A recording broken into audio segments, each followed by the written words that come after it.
Robbie, wat wil jy nog in die lewe bereik of doen? Ek sal definitief nog 'n paar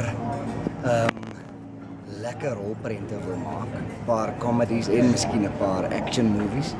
En ja, dan sal ek definitief nog wil travel. Ek dink daar's nog 'n paar plekke in ons land wat ek nog nie gesien het nie wat ek wil gaan uittraai. Ek wil byvoorbeeld nog die Visrivier Canyon gaan stap. Watter tipe karakter sal jy dan graag wil vertolk?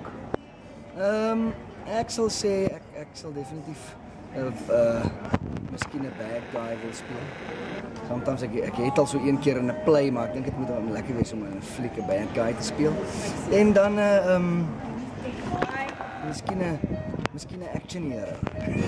Ja, hierdie is een van die karakters wat jy kan verwag in ons volgende rolprent, die 100 meter leeuloop. Ek speel die rol van Mani Mol, die markmusikant van Markwart.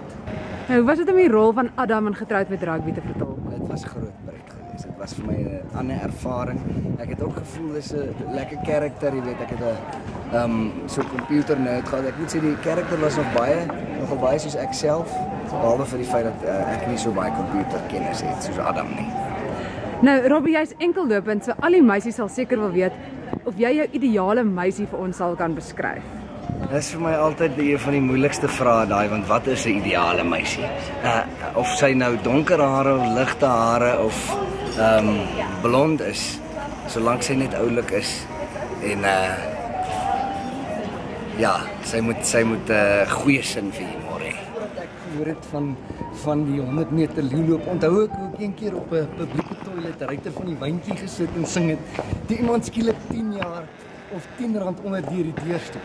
En dis waar my loopbaan in die musiekbedryf begin.